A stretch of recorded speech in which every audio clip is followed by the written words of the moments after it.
Bendiciones a todos, Dios los bendiga. Bueno, vamos a iniciar nuestra serie de devocionales estudiando o siguiendo estudiando los evangelios desde una perspectiva diferente. Yo espero de que los estemos entendiendo y viéndolo a la manera de Dios. Y antes de iniciar, quiero hacerte una pregunta. ¿Te has preguntado cómo logró el éxito Jesús?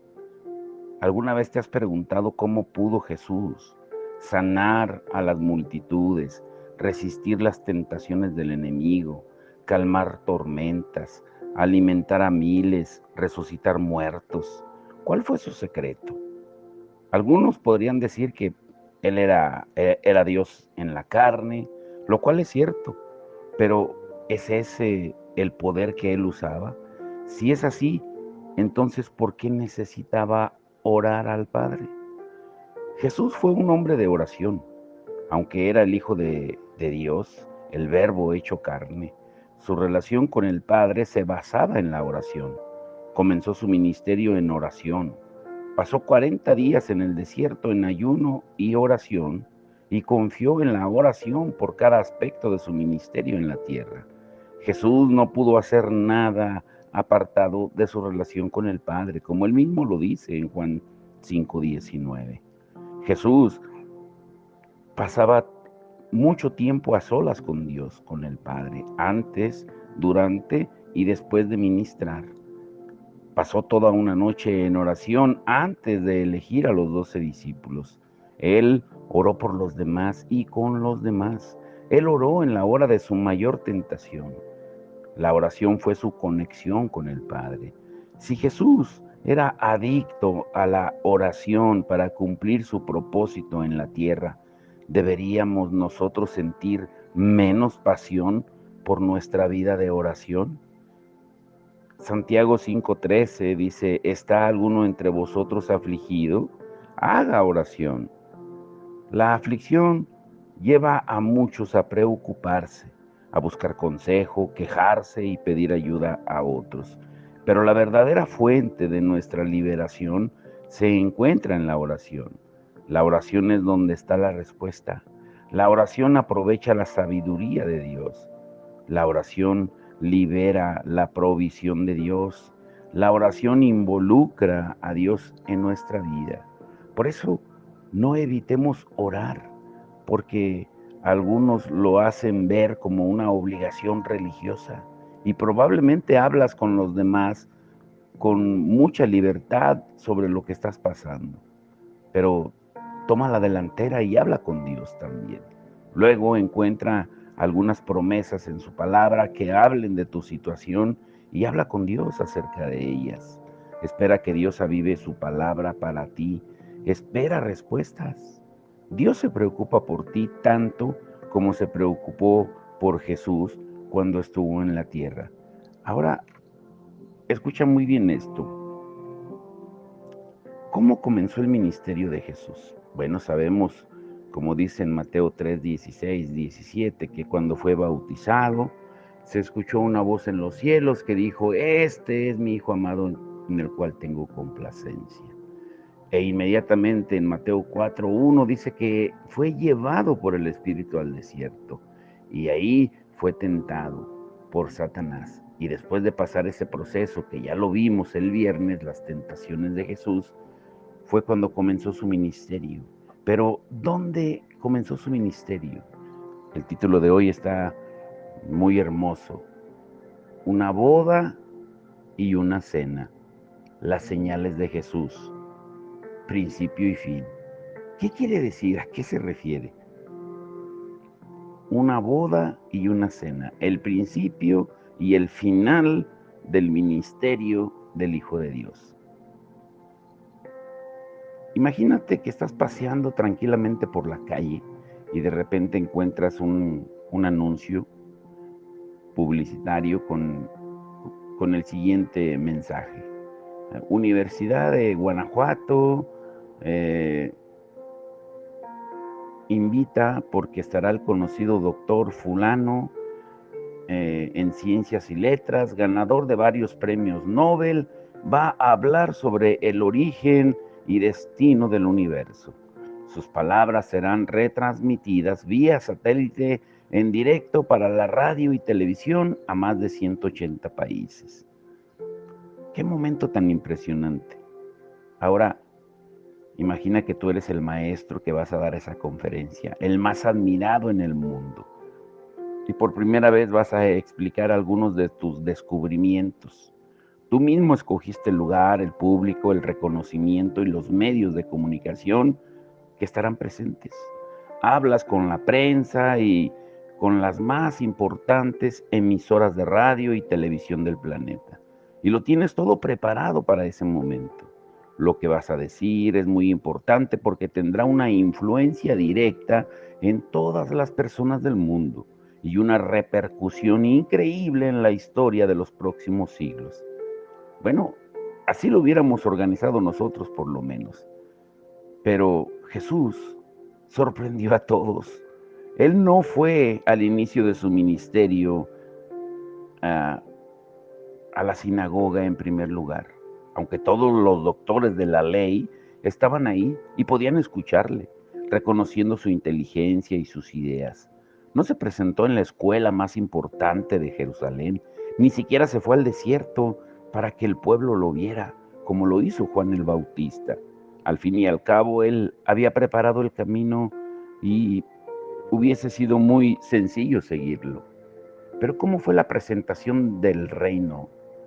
Fue de alegría. Dios sigue asombrándonos. El Mesías comenzó su ministerio público en una boda entre los gritos, la alegría, las frases graciosas y los comentarios a veces subidos de tono. El Señor Jesús hizo su primer milagro y se dio a conocer. Se presentó delante de todos. Juan capítulo 2, verso 2 al 11 dice, y también fueron invitados a la fiesta Jesús y sus discípulos. Durante la celebración se acabó el vino. Entonces la madre de Jesús le dijo, se quedaron sin vino.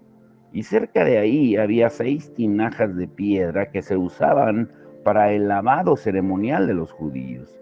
Cada tinaja tenía una capacidad de entre 75 a 113 litros. Jesús les dijo a los sirvientes, llenen las tinajas con agua. Cuando el maestro de ceremonias probó el agua, que ahora era vino, sin saber de dónde provenía, aunque por supuesto los sirvientes sí lo sabían, mandó llamar al novio.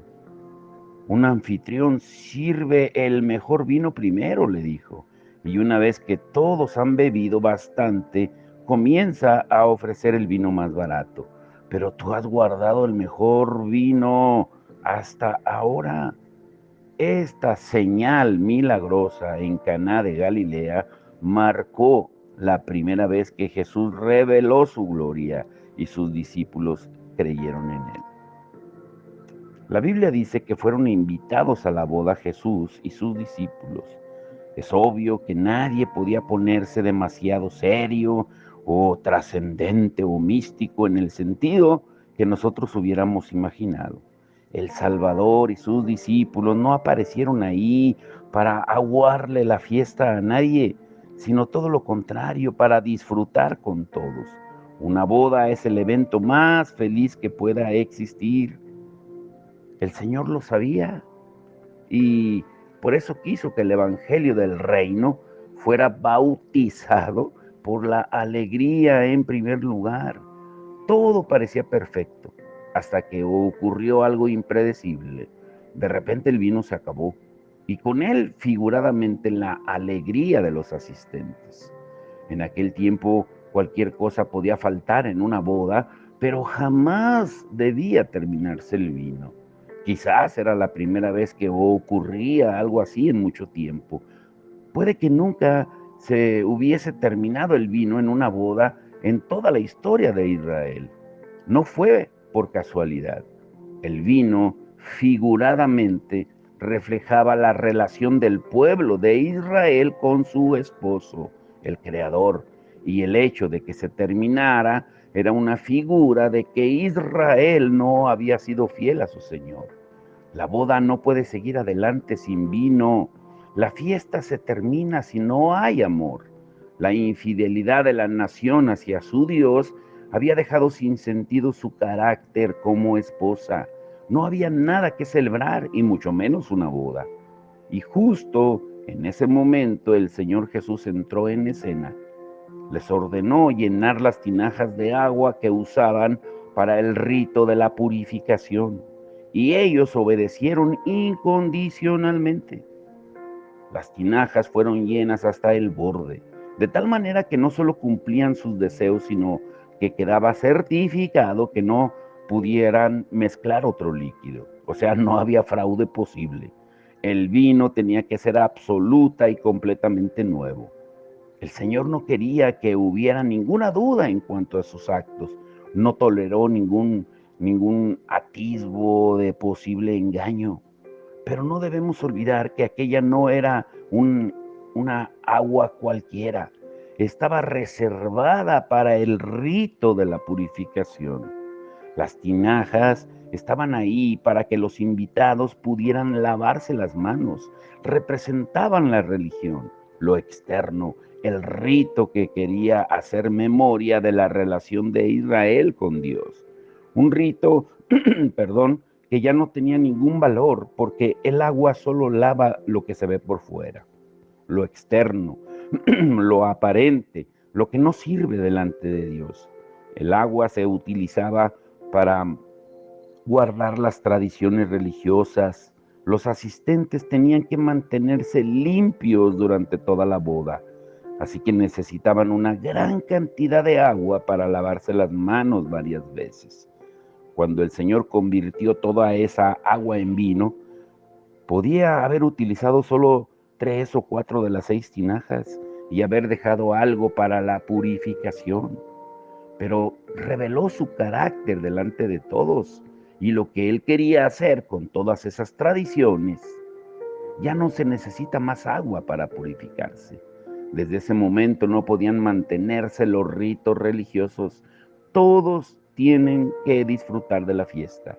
Y si quieren lavarse las manos, pues tendrán que hacerlo con vino.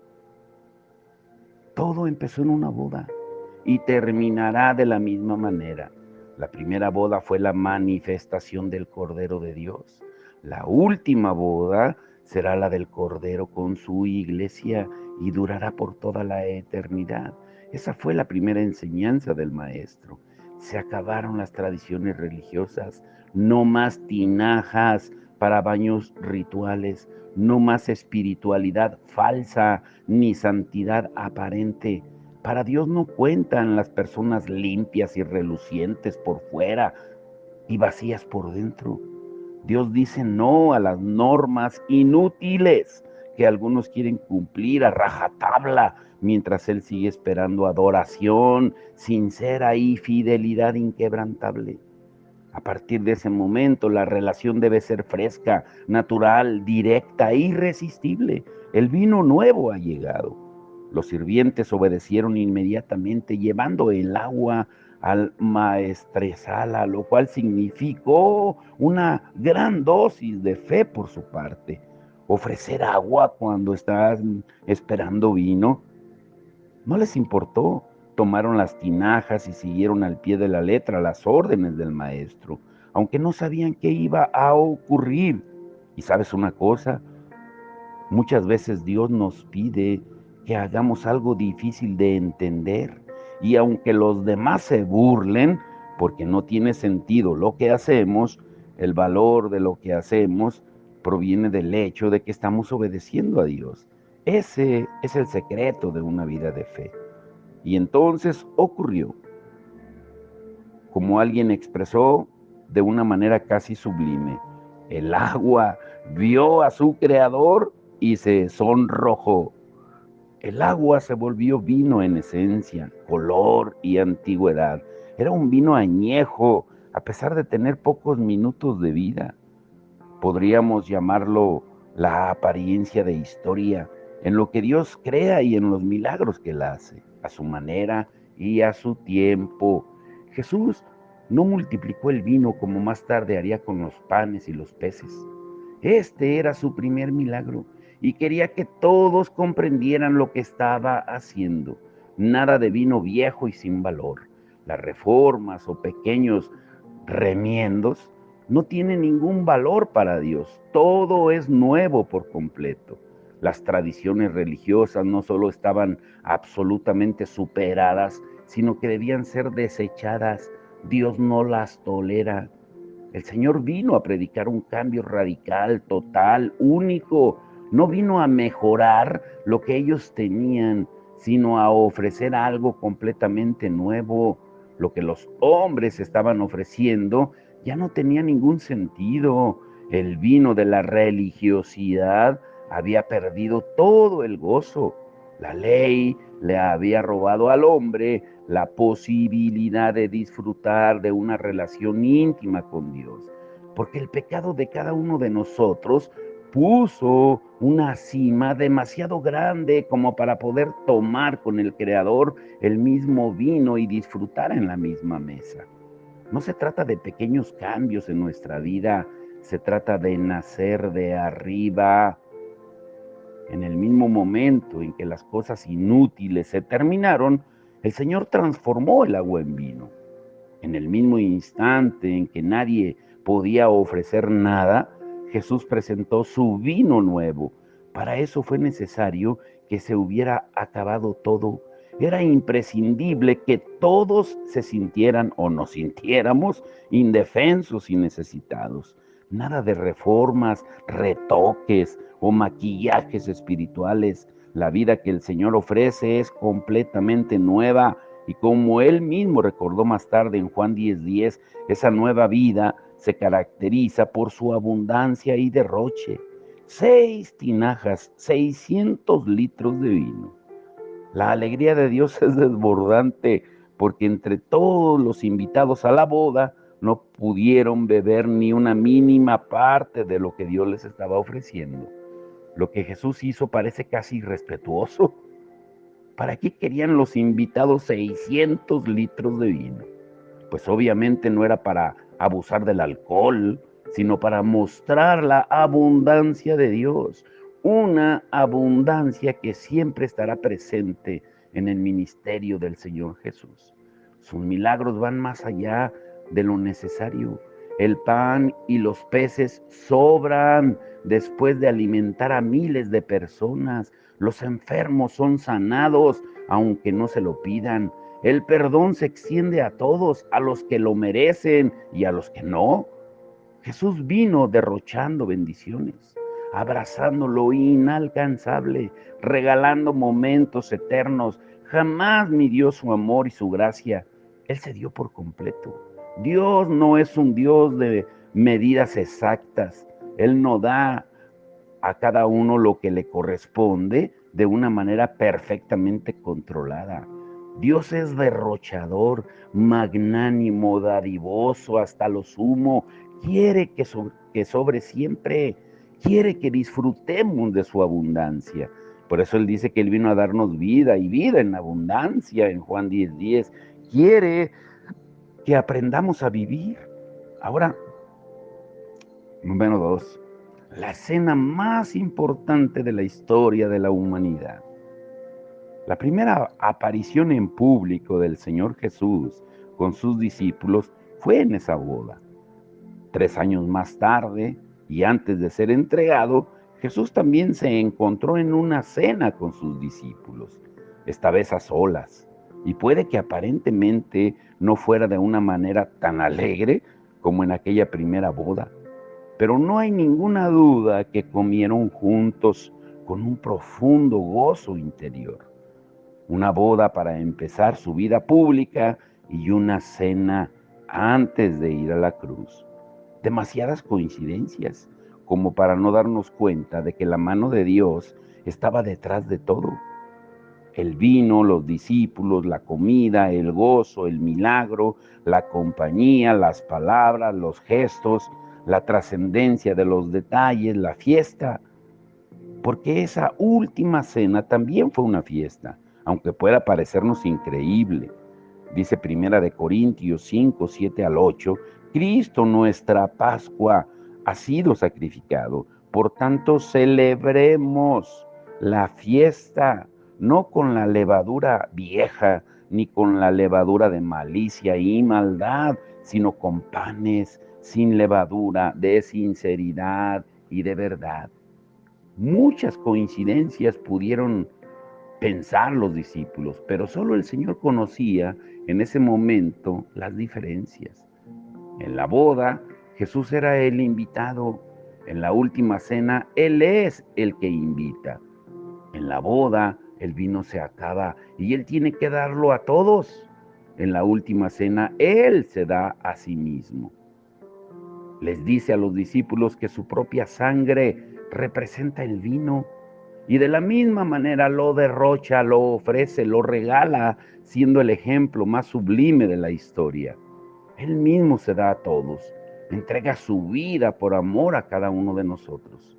En la boda hay muchas personas y todos viven la alegría del momento. Al final de su vida son muy pocos los que quedan con Él y todos se entristecen al saber lo que va a ocurrir.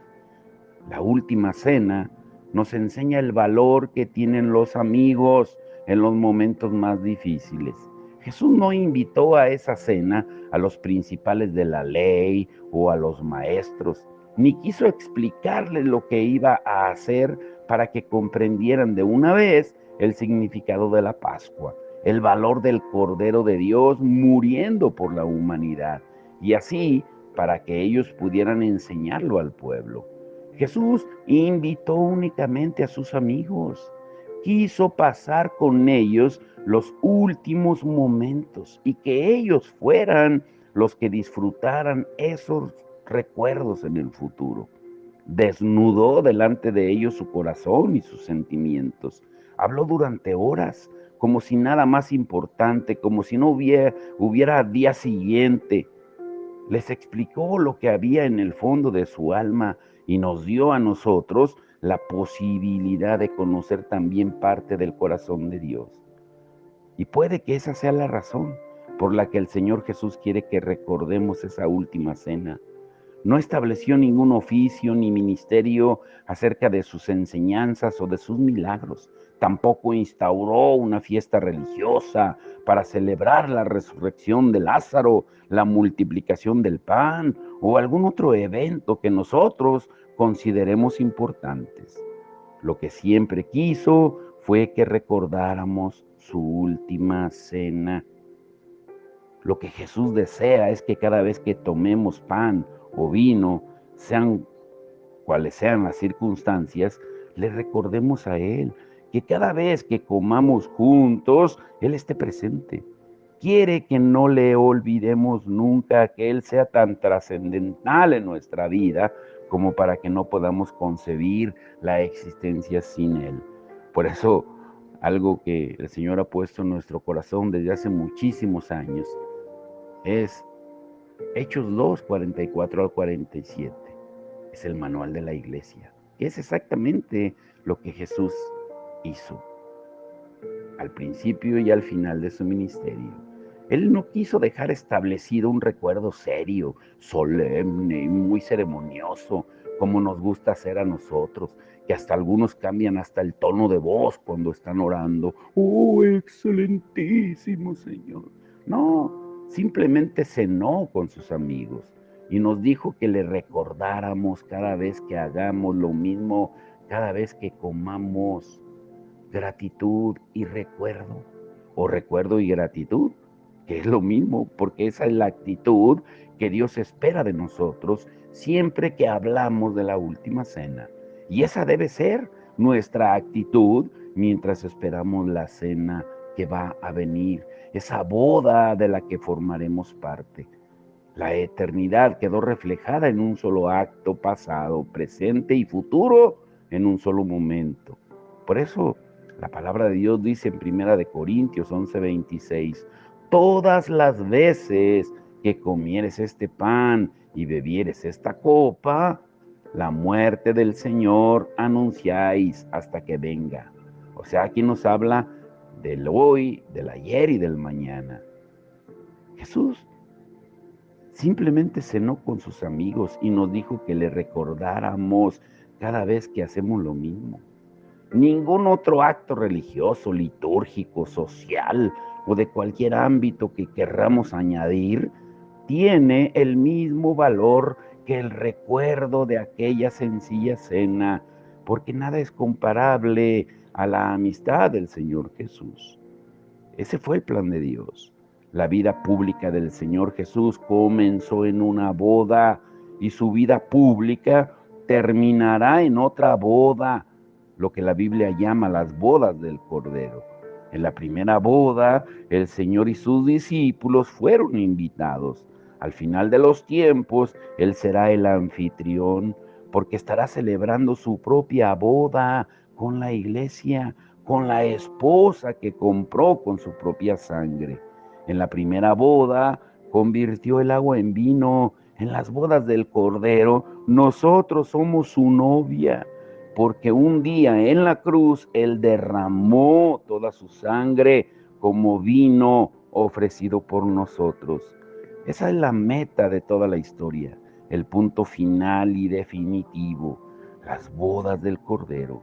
Nosotros, los que creemos en Él, somos los enamorados del Señor. Vivimos en un proceso de noviazgo permanente hasta el día de nuestra muerte o hasta que nos encontremos cara a cara con Él. No necesitamos mirar a nadie más.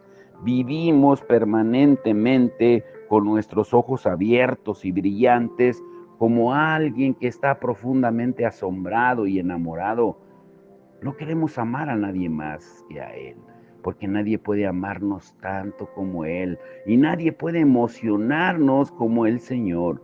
Cada momento, cada segundo de nuestra vida, cada recuerdo y cada proyecto está unido a nuestro novio y nuestro futuro será una fiesta de bodas permanentes. Ahora, ¿por qué no cenamos con el Rey? Escucha esto para ir concluyendo por hoy. Todavía hay países en los que la figura de los reyes es importante. España, por ejemplo, es uno de ellos. A pesar de que tienen un gobierno democrático y que políticamente tienen muy poco valor por muy cercanos que quieran estar de sus súbditos, la realeza siempre tiene barreras difíciles de superar. Muy pocas personas pueden acercarse a ella, comer en su casa o hablarles personalmente. Yo no puedo imaginar cómo eran los reyes absolutos de antes, que con una sola palabra podían enviarte a la hoguera o quitarte todas tus posesiones sin que nadie pudiera defenderte. La majestuosidad, la realeza, la distancia, la inaccesibilidad son características imposibles de superar para los súbditos. No puedes molestar a tu rey por cualquier cosa. No puedes acercarte a él solo porque tengas un problema grave. No puedes encontrarlo en la calle mezclado con la gente normal. Ellos tienen una imagen que mantener, su custodia, su séquito, su guardia. Cuando el Rey de Reyes se hace hombre, derriba todas las imágenes e ideas que nosotros teníamos. El Creador majestuoso se pasea entre las multitudes, se detiene y abandona su trabajo para acariciar a un niño. Deja de predicar cuando un pobre necesita ayuda. El Señor Jesús nos muestra la tierna majestad del Todopoderoso, la cercanía de quien creó al hombre para disfrutar de una relación personal con Él. Jesús ama a las personas, se emociona paseando y hablando con cada uno. Nos impresiona cuando se acerca a los despreciados, tocando y abrazando a todos en un deseo sublime de mostrar la compasión del Padre. Esa es su manera de ser. Por eso quiero dejarte con esto. ¿Te has preguntado cómo sería cenar con el Rey? ¿Lo has preguntado? Dios no solo está en su trono gobernando el universo, también está a nuestro lado, tocando nuestra vida espiritual y físicamente, tocando la puerta y diciéndonos lo que dice en Apocalipsis. He aquí yo estoy a la puerta y llamo. Si alguien abre la puerta, entraré y cenaré con él. ¿Pero a qué se refiere? Muchas veces utilizamos ese versículo para los inconversos, para traerlos al Señor, pero en realidad está hablando a su iglesia. Pero lo hemos entendido. ¿Qué significa cenar con el Rey? Bueno, mañana lo descubriremos. Padre, en el nombre de Jesús, te damos toda la gloria y la honra. Señor, gracias por mostrarnos un enfoque diferente, Señor, de lo que es el Evangelio, las buenas nuevas de salvación que tú has venido a predicarnos, Señor. Pero ahora quieres que hagamos lo mismo, que cenemos contigo, que te conozcamos íntimamente como nuestro amigo. Por eso tú mismo dijiste, ya no los llamaré siervos, sino amigos. Porque el siervo no sabe lo que hace su amo, pero los amigos sí. Señor, que este día sea el inicio de una relación íntima, como tú nos hablaste al principio. ¿Cuál era el secreto de tu éxito? Si le podemos poner éxito a tu vida, pues fue ese, la intimidad con el Padre, el estar conectado siempre con el Padre en todo momento. Que ese sea nuestro anhelo, que estemos conectados con el Padre por medio de ti, como tú nos enseñaste que oráramos así, con la oración modelo: Padre nuestro que estás en los cielos.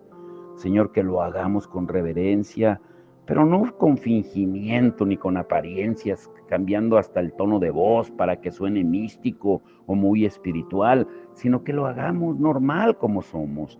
Tú nos conoces, Señor, como nos has enseñado. Tú quieres, Señor, revelarnos lo que hay en nuestro corazón, no porque tú no lo sepas, sino porque nosotros muchas veces no lo sabemos. Pero hoy es el día, Señor, de humillarnos delante de ti, de sentarnos a la mesa contigo, Señor, de disfrutar contigo esa intimidad que tú anhelas con cada uno de nosotros. Te damos todo el honor y la gloria, Señor, y gracias, Señor, por lo que tú haces, harás y seguirás haciendo en la vida de cada uno de nosotros. Te damos toda la gloria y la honra en el nombre de Jesús. Amén y amén.